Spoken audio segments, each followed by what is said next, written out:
नमस्कार, मैं हूं सत्यपाल और आप देख रहे हैं CWB हिंदी न्यूज। पंचायत चुनाव को लेकर मिशन मोड पर भाजपा। एक सप्ताह में 4000 बैठकें। राष्ट्रीय अध्यक्ष JP नड्डा भी करेंगे प्रवास। संगठनात्मक विस्तार, पंचायती राज संस्थाओं के चुनाव और सरकार द्वारा चलाई जा रही गरीब कल्याण की नीतियों की अंतिम पात्र तक पहुंच सुनिश्चित करने को लेकर भाजपा सितंबर के प्रथम सप्ताह में बड़े स्तर पर मिशन मोड में बैठकें आयोजित कर रही है। 1 से लेकर 8 सितंबर तक 4000 शक्ति प्रमुखों की बैठक होंगी और इन बैठकों में लगभग 1 लाख कार्यकर्ता भागीदार बनेंगे। प्रदेश भाजपा अध्यक्ष ओम प्रकाश धनखड़ ने रोहतक में आयोजित 5 जिलों नामतय, रोहतक, चरखी दादरी, सोनीपत, महेंद्रगढ़ और रेवाड़ी के पार्टी पदाधिकारियों की बैठक में यह जानकारी दी। उन्होंने कहा कि इस दौरान पार्टी के राष्ट्रीय अध्यक्ष JP नड्डा 2 दिन के प्रदेश प्रवास पर रहेंगे। इन बैठकों में पंचायत चुनाव, संगठनात्मक विस्तार, पन्ना प्रमुख, सरकारी योजनाओं के लाभार्थी कौन है और कौन नहीं, इस पर विस्तार से अध्ययन होगा। हरियाणा में बिजली बिल भरने में देरी पर सरचार्ज की जगह लगेगा साधारण ब्याज। घरेलू श्रेणी के बिजली उपभोक्ताओं को अब बिजली का बिल भरने में देरी पर सरचार्ज नहीं देना पड़ेगा। इनमें मूल राशि के साथ सिर्फ 10% साधारण ब्याज लिया जाएगा। एक मुश्त बिल भरने वाले उपभोक्ताओं को ब्याज दर में 5% की अतिरिक्त छूट मिलेगी। यह योजना 3 महीने तक जारी रहेगी। उपभोक्ता 3 किस्तों में भी बकाया राशि जमा करवा सकते हैं। बिजली मंत्री रणजीत सिंह चौटाला ने सोमवार को पत्रकारों से बातचीत में बताया कि एक मुश्त सरचार्ज माफी योजना घरेलू उपभोक्ताओं तथा कृषि और मुर्गी पालन श्रेणियों के उपभोक्ताओं के लिए लागू होगी।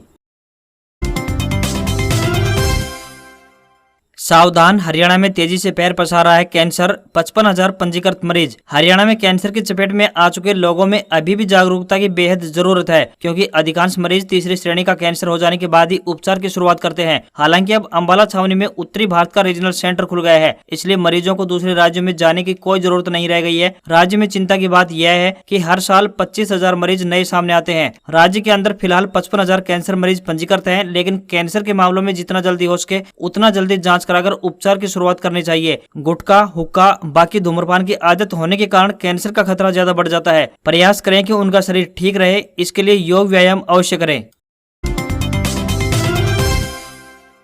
सांसद निधि खर्च करने में सांसद धर्मवीर सिंह और राज्यसभा सांसद DP वत्स सबसे आगे, तो वहीं दीपेंद्र हुड्डा और रामचंद्र जांगड़ा सबसे पीछे। प्रदेश के विभिन्न क्षेत्रों के विकास कार्यों के लिए सांसद निधि की धनराशि खर्च करने में लोकसभा सांसद धर्मवीर सिंह और राज्यसभा सांसद DP वत्स सबसे आगे हैं, जबकि लोकसभा सांसद कृष्णपाल गुर्जर और राज्यसभा सांसद दीपेंद्र हुड्डा और रामचंद्र जांगड़ा सबसे फिसड्डी है। पिछले कई अरसे से प्रदेश में अभी तक सांसद निधि के 100% उपयोग न होने से विकास कार्यों को पूरा करने के दावों पर भी सवाल खड़े होते रहे हैं। इस योजना के उद्देश्य और दिशा निर्देशों से स्पष्ट है कि सांसद अपने क्षेत्र के विकास से जुड़े कार्यों, पीने के पानी, शिक्षा, सार्वजनिक स्वास्थ्य और स्वच्छता के साथ सड़कों के निर्माण की सिफारिश कर सकते हैं। इसका बिल्कुल भी यह मतलब नहीं हुआ कि यह पैसा सांसदों के खाते में जाता है और वह अपने हिसाब से खर्च करते हैं। सरकार के स्तर पर उनकी सिफारिश स्वीकार की जाती है और सरकार प्रशासनिक अमला उसे क्रियान्वित करता है।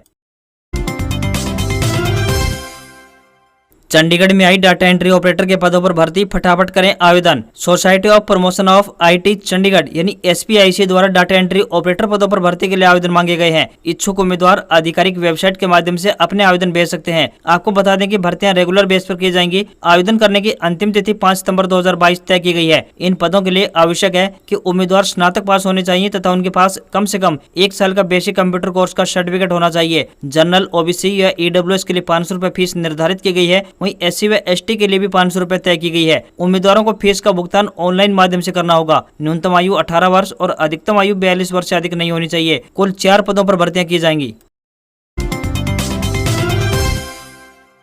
मुकेश अंबानी का बयान, इस दिन से होगी जियो 5G की शुरुआत, दुनिया का होगा सबसे तेज नेटवर्क। 5G का इंतजार कर रहे लोगों के लिए बड़ी खुशखबरी है, क्योंकि मुकेश अंबानी ने 5G को लेकर एक बड़ा बयान दिया है। रिलायंस इंडस्ट्रीज लिमिटेड के चेयरमैन और प्रबंध निदेशक मुकेश अंबानी ने सोमवार को कंपनी की सालाना बैठक यानी AGM में सबसे ज्यादा फोकस जियो 5G नेटवर्क पर रखा। उन्होंने कहा, इस साल दिवाली से देश के महानगरों समेत कई बड़े शहरों में 5G नेटवर्क की सुविधा मिलने लगेगी। मुकेश अंबानी ने कहा कि 2 महीने बाद आने वाली दिवाली के मौके पर जियो दिल्ली, मुंबई, कोलकाता और चेन्नई जैसे महानगरों के अलावा देश के कई बड़े शहरों में 5G सेवा शुरू करेगी। इसके बाद हम चरणबद्ध तरीके से देश के अन्य शहरों में तेजी से विस्तार करेंगे और महज 18 महीनों में यानी दिसंबर 2023 तक जियो की 5G सेवा देश के सभी स्थानों और तहसीलों स्तर तक पहुंच जाएगी। मुकेश अंबानी ने कहा कि जियो द्वारा पेश किया गया 5G नेटवर्क एक गैर स्टैंड अलोन 5G नेटवर्क होगा, जो इसका नवीनतम संस्करण है और दुनिया का सबसे तेज नेटवर्क भी प्रदान करेगा। यानी केवल सबसे उन्नत 5G नेटवर्क होगा, बल्कि सबसे बड़ा भी होगा। इसकी खास बात यह है कि पूरे नेटवर्क को 5G के बैंड से ही उपलब्ध कराया जाएगा। इसमें 4G की कोई मदद नहीं ली जाएगी। सरकारी नौकरी भारतीय डाक विभाग में पोस्टमैन सहित 98,083 पदों पर भरने के लिए भर्ती कैंडिडेट 23 सितंबर तक करें अप्लाई। भारतीय डाक विभाग में पोस्टमैन, मेल गार्ड सहित कई दूसरे पदों पर भर्ती की जाएंगी। योग्य उम्मीदवार इंडिया पोस्ट की वेबसाइट indiapost.gov.in से नोटिफिकेशन की जानकारी प्राप्त कर सकते हैं। इन पदों के लिए भारतीय डाक ने ऑफलाइन माध्यम से आवेदन मांगे हैं। इन पदों के लिए आवेदन 23 सितंबर 2022 को शाम 5 बजे तक स्वीकार किए जाएंगे। आवेदन ऑफलाइन मोड में स्वीकार होंगे। आवेदन फार्म को स्पीड पोस्ट या रजिस्टर्ड डाक से तय पते पर भेज दें। आपको यहाँ पर बता दें कि भारतीय डाक विभाग इस भर्ती के जरिए 98,083 नौकरी की पेशकश करेगा। सरकार द्वारा देश भर के 23 सर्कलों में इस भर्ती की अनुमति दी गई है। योग्यता 10वीं व 12वीं पास होनी चाहिए। कंप्यूटर की बेसिक जानकारी होनी चाहिए। भारतीय डाक विभाग ने डाकघर में नौकरी के लिए आवेदन कर रहे युवाओं की न्यूनतम उम्र 18 वर्ष और अधिकतम उम्र 32 वर्ष तय की है। किसानों के आंदोलन पर दिग्विजय चौटाला की बेबाक राय, गठबंधन सरकार को दी सख्त चेतावनी। जननायक जनता पार्टी यानी जेजेपी के राष्ट्रीय महासचिव दिग्विजय चौटाला रविवार को कैथल में एक निजी कार्यक्रम में शिरकत करने पहुंचे, जहां उन्होंने सोनाली फोगाट मर्डर केस, पंचायत चुनाव और किसान आंदोलन के ऊपर बेबाकी से अपनी राय रखी। सोनाली फोगाट मर्डर को लेकर चौटाला ने कहा कि शुरुआत से ही इस मामले के पीछे किसी बड़ी साजिश की आशंका नजर आ रही थी और जैसे जैसे केस की जाँच आगे बढ़ रही है, रोज नए खुलासे हो रहे हैं। इसके साथ ही दिग्विजय चौटाला ने पंचायत चुनाव को लेकर भी अपनी पार्टी की रणनीति का खुलासा किया। दिग्विजय चौटाला ने कहा कि जननायक जनता पार्टी पंचायत चुनाव को लड़ने के लिए पूरी तरह से तैयार है। बीजेपी के साथ गठबंधन में चुनाव लड़ने के फैसले पर चौटाला ने कहा कि इसका निर्णय दोनों पार्टियों के शीर्ष नेतृत्व द्वारा लिया जाएगा। किसानों द्वारा फिर से आंदोलन शुरू करने की चेतावनी पर दिग्विजय चौटाला ने कहा कि वे किसानों के साथ हैं और उनकी पार्टी भी किसानों के उत्थान को लेकर प्रयासरत है। उन्होंने कहा कि प्रदेश सरकार को समय रहते किसानों की मांग मान लेनी चाहिए, वरना बाद में भी माननी पड़ेगी। दुष्यंत चौटाला का बड़ा बयान, खेत में हुई सभी फसलों के नुकसान का मुआवजा दिया जाएगा। हरियाणा के उप मुख्यमंत्री दुष्यंत चौटाला ने कहा कि पूरे प्रदेश में 5 अगस्त से जल भराव से हुए फसल नुकसान के आकलन को लेकर गिरदावरी करवाई जा रही है। यह गिरदावरी 5 सितंबर तक चलेगी। किसान स्वयं भी अपनी फसल नुकसान का ब्यौरा पोर्टल पर अपलोड कर सकते हैं। खेत में हुई सभी फसल के नुकसान का मुआवजा दिया जाएगा। उप मुख्यमंत्री सिरसा जिला के गाँव रामपुरा ढिल्लो में एक जनसभा को संबोधित कर रहे थे। मांग पर उप मुख्यमंत्री ने आश्वस्त किया कि सभी मांगों को पूरा किया जाएगा। ग्रांट देने में कोई कमी नहीं छोड़ूंगा, मांग का सवाया करके दूंगा। श्री दुष्यंत चौटाला ने कहा कि राज्य सरकार एक बड़ा कदम उठाने जा रही है कि बारिश में गरीब के मकान का नुकसान होने पर उसे 80,000 रुपए की मदद दी जाएगी।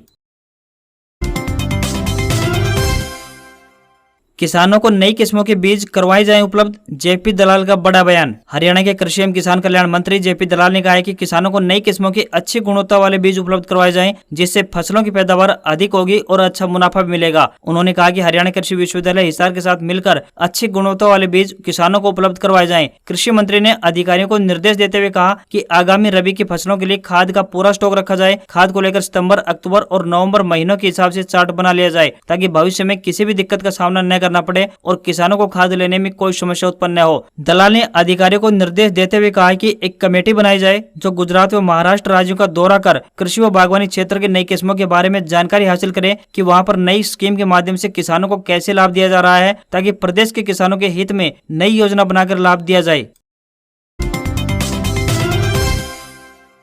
हरियाणा कांग्रेस ने अखिल भारतीय कांग्रेस कमेटी के सचिव और हरियाणा के प्रभारी विवेक बंसल का अघोषित बहिष्कार हल्ला बोल जैसी रैलियों में भी बरकरार रखा है। 1 अगस्त को पंचकुला में एक दिवसीय चिंतन शिविर में भी राज्य कांग्रेस ने बंसल को आमंत्रण नहीं भेजा था। इसके बाद से बंसल या पूर्व मुख्यमंत्री भूपेंद्र सिंह हुड्डा का कोई समन्वय नहीं है। पिछले 1 महीने में सिर्फ प्रदेश कांग्रेस अध्यक्ष उदय भान की ही बंसल से 1 या फिर 2 बार बातचीत हुई है। इस तरह बंसल फिलहाल बिना विभाग के मंत्री की तरह हो गए हैं। बंसल अखिल भारतीय कांग्रेस कार्यालय में लगातार आते हैं, कुछ कार्यकर्ताओं से बातचीत भी करते हैं, लेकिन वे प्रदेश कांग्रेस को लेकर कोई बातचीत मीडिया से करना पसंद नहीं कर रहे हैं। पूर्व मंत्री किरण चौधरी, पार्टी के राष्ट्रीय महासचिव रणदीप सुरजेवाला और प्रदेश कांग्रेस की पूर्व अध्यक्ष कुमारी शैलजा भी इन दिनों प्रदेश कांग्रेस कमेटी के कार्यक्रमों से दूर ही हैं। इससे यह भी साफ हो रहा है कि हुड्डा खेमे के खिलाफ शैलजा, सुरजेवाला और किरण चौधरी अंदर खाने एक हैं। समय आने पर यह तिकड़े भी अपना कमाल दिखा सकती है। हरियाणा कांग्रेस की रिपोर्ट प्रदेश प्रभारी विवेक बंसल के बजाय सीधे राष्ट्रीय महासचिव संगठन केसी वेणुगोपाल को हो रही है। वेणुगोपाल को हरियाणा कांग्रेस की रिपोर्ट देने का जिम्मा राज्यसभा सदस्य दीपेंद्र हुड्डा संभाल रहे हैं। वेणुगोपाल से सीधे दीपेंद्र ही बातचीत करते हैं।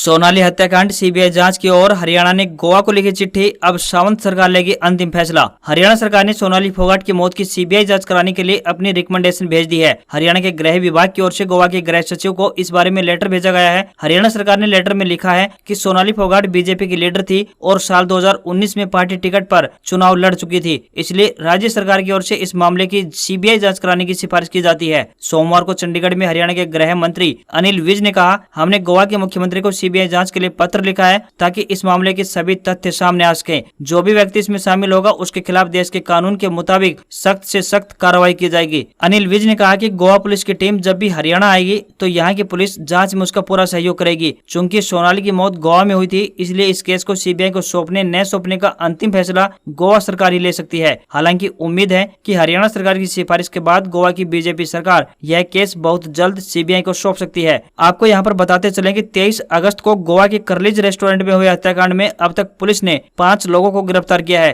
5 के नाम है सोनाली फोगाट का पीए सुधीर सांगवान, उसका साथी सुखविंदर, रूम बॉय दत्ता प्रसाद गांवकर, कर्लिज क्लब का मालिक एडविन और रमा मांडरेकर। बॉक्सर विजेंद्र बोले, सोनाली की मौत की सीबीआई जांच हो। कहा, कांग्रेस के टिकट पर आदमपुर उपचुनाव लड़ने को तैयार, पार्टी ने चाहा तो झंडे गाड़ देंगे। हरियाणा के भिवानी में अपने गांव कालवास पहुंचे इंटरनेशनल बॉक्सर और कांग्रेस नेता विजेंद्र सिंह ने कहा कि अगर लोगों ने चाहा तो वह आदमपुर विधानसभा सीट से उपचुनाव लड़ने को तैयार है। अगर पार्टी ने टिकट दिया तो वह झंडे गाड़ देंगे। विजेंद्र ने भाजपा नेता और टिकटॉक स्टार सोनाली फोगाट की संदिग्ध हालात में हुई मौत की सीबीआई जांच कराने की मांग से सहमति जताई है। वहीं गुलाम नबी आजाद के कांग्रेस छोड़ने पर इशारों में बॉक्सर विजेंद्र सिंह ने कहा कि यह नेताओं का चरित्र दर्शाता है। जीत के बाद हर कोई पार्टी में आ जाता है और बुरे वक्त में छोड़कर भाग जाते हैं। कांग्रेस ने आजाद को बहुत मान सम्मान दिया और बड़े ओहदे पर रखा। बहुत कम लोग होते हैं जो बुरे वक्त में भी साथ खड़े रहते हैं। उनकी नजर में अब नए नेता, नई ऊर्जा और नए प्लान ही कांग्रेस को टूटने से बचा सकते हैं। नासा का आर्टेमिस 1 मिशन हुआ पोस्टपोन, रॉकेट के 4 में से 1 इंजन में खराबी, अब 2 सितंबर को हो सकती है लॉन्चिंग। अमेरिकी स्पेस एजेंसी नासा का आर्टेमिस 1 मून मिशन पोस्टपोन हो गया है। रॉकेट के 4 में से 1 इंजन में आई खराबी के कारण इसके लॉन्चिंग के लिए चल रहे काउंटडाउन को रोक दिया गया है। रॉकेट की लॉन्चिंग भारतीय समय अनुसार सोमवार शाम 6:03 पर होनी थी। सब कुछ ठीक रहा तो अब लॉन्चिंग 2 सितंबर को रात 10:18 पर होगी। स्पेस लॉन्च सिस्टम यानी SLS रॉकेट 2010 में अमेरिका के पूर्व राष्ट्रपति बराक ओबामा के कार्यकाल में बना था। आर्टेमिस 1 एक मानव रहित मिशन है। पहली फ्लाइट के साथ वैज्ञानिकों का लक्ष्य यह जानना है कि अंतरिक्ष यात्रियों के लिए चांद पर सही हालात हैं या नहीं, साथ ही क्या एस्ट्रोनॉट्स चांद पर जाने के बाद पृथ्वी पर सुरक्षित लौट पाएंगे या नहीं। नासा के मुताबिक नया SLS मेगा रॉकेट और ओरियन क्रू कैप्सूल चंद्रमा पर पहुंचेंगे। आमतौर पर क्रू कैप्सूल में एस्ट्रोनॉट्स रहते हैं, लेकिन इस बार यह खाली रहेगा। यह मिशन 42 दिन 3 घंटे और 20 मिनट का रहेगा, जिसके बाद कैप्सूल धरती पर वापस आ जाएगा। बता दें कि इस दौरान स्पेसक्राफ्ट कुल 20,92,147 किलोमीटर का सफर तय करेगा।